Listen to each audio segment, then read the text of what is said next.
안녕하세요.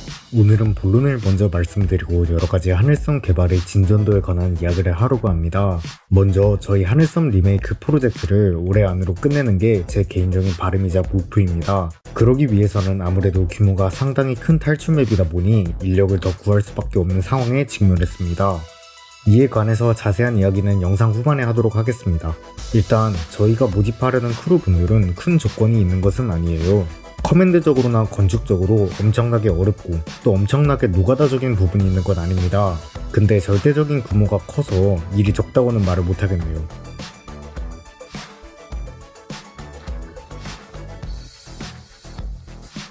어쨌든 첫 번째부터 먼저 말씀드리겠습니다. 커맨드는 기본적으로 하늘섬 스토리에 자연스럽게 녹아들어야 하는 것이 제1원칙입니다. 퍼즐을 푼다는 것에 중점을 두면 안 되고 스토리에 있는 난관을 해결해야 한다고 생각해야 합니다. 후반으로 갈수록 퍼즐보단 봉착한 상황에 대한 상호작용적 요소가 점점 많아질 예정이에요. 따라서 퍼즐을 만들 때 스토리를 완벽하게 인지하는 것이 굉장히 중요하고 그만큼 커뮤니케이션이 활발해야 합니다. 특히 스토리를 전체적으로 구상한 저하고의 의사소통이 거의 필수적일 거라고 생각되네요. 단순히 퍼즐 하나를 이미 어느 정도 구상한 상태로 맡기는 거라면 모르겠지만 스토리에 녹아드는 하나의 챕터에 해당하는 부분을 제작하기 위해서라면 스토리를 반드시 알아야 한다고 생각됩니다. 실제로 제가 만들면서 그렇게 느꼈어요. 두 번째는 깊게 생각하실 거 없이 건축에 관해서입니다. 커맨드의 수준이 올라갔다면 건축의 수준 또한 올라가야 합니다. 건축이 돋보여야 커맨드도 돋보이는 법이거든요. 외적인 요소가 시각적으로 크게 작용할 것이기에 건축 유저가 필요합니다. 해당 탈출 맵은 건축이 주가 되지는 않기 때문에 아주 섬세한 건축을 요구하지는 않아요. 그저 구조물을 만들고 그것을 꾸며내면 됩니다. 건축도 커뮤니케이션이 활발했으면 좋겠네요. 어떤 느낌이나 어떤 스타일 이런 거를 원하는지에 관해서 많이 소통이 오고 가야 합니다. 정리하자면 저를 포함한 저희 팀원분들과 상의해서 가장 적합한 형태의 커맨드와 건축을 도출하는 것이 목표입니다.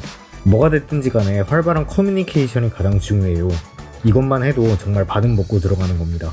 소통이 없는 개발은 특히 이러한 스토리 탈출 맵에서는 밀도 있는 작업이 없다면 완성도가 낮아지는 것으로 직결되기 때문에 반드시 필요합니다.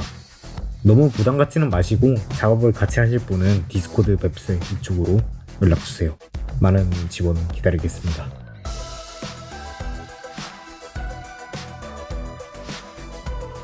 이 정도면 결론은 다 말한 것 같고 이제 개발의 진전에 관해서 천천히 말씀드리겠습니다. 일단 개발이 느리다는 점은 시청자분들도 충분히 아실 것 같네요. 개발이 늦어지는 데는 두 가지 이유가 있습니다. 첫 번째로는 그저 단순하게 팀원분들도 현생에 있는 사람이니까죠. 다들 한창 바쁠 시기인 10대 후반, 20대 초반이기 때문에 모든 시간을 할애할 수는 없습니다.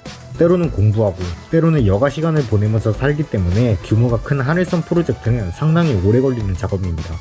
두 번째는 하늘섬 탈출 맵은 일반적인 퍼즐 탈출 맵과 약간의 차이점이 있습니다. 퍼즐 맵은 퍼즐을 구상하기만 하면 되고 스토리 맵은 좋은 스토리에 요소를 더 씌우면 되죠. 하지만 방대한 양의 스토리와 퍼즐을 밀접하게 구상해서 만든다는 건 상당히 쉽지가 않아요. 모든 퍼즐이 퍼즐을 풀어야 한다는 강박이 있지 않게끔 자연스럽게 스토리에 녹여내는 것은 생각보다 시간을 많이 잡아먹는 요소였습니다. 게다가 양이 많기도 하니까요. 전기를 위한 서사가 강한 스토리는 좋지 못한 스토리겠죠. 스토리에 퍼즐이 얹어져 있어야 자연스럽게 느끼고 그러기 위해서는 스토리와 퍼즐에 대한 고민과 아이디어가 더욱 필요하니까요. 제가 시작한 일이지만서도 이 정도로 큰 규모를 가진 맵이 있었나 싶을 정도로 모든 측면에서 사이즈가 커졌습니다. 그게 건축이든 퍼즐이든 스토리든지 간에요. 그렇다고 짧고 굵은 맵이라면 모르겠지만 원작부터가 상당히 거대한 스케일을 가지고 있죠. 원래 그 규모가 너무 크다는 것 또한 한몫합니다. 그래서 제가 추가적인 인원을 구해야겠다고 생각한 거고요. 솔직하게 말하자면 저는 원래 사람이 많은 것을 그리 좋아하지 않았습니다. 10명 내외 정도면 충분하다고 생각했어요. 왜냐면 사람이 많아지면 오히려 배가 산으로 가기도 하니까요. 제가 그 수많은 인원을 모은 주제에 원활하게 방향성을 제시해드릴 수 있을까 이런 걱정도 있었고 게다가 팀원 간의 마찰이나 유대에 대한 문제도 있을 거라고 판단했습니다. 하지만 지금은 다릅니다. 프로젝트가 늘어지는 것이야말로 더 잘못됐다고 생각합니다. 물론 개발을 시작했던 당시인 고1에서 고3인 점을 감안하면 당연한 것이죠.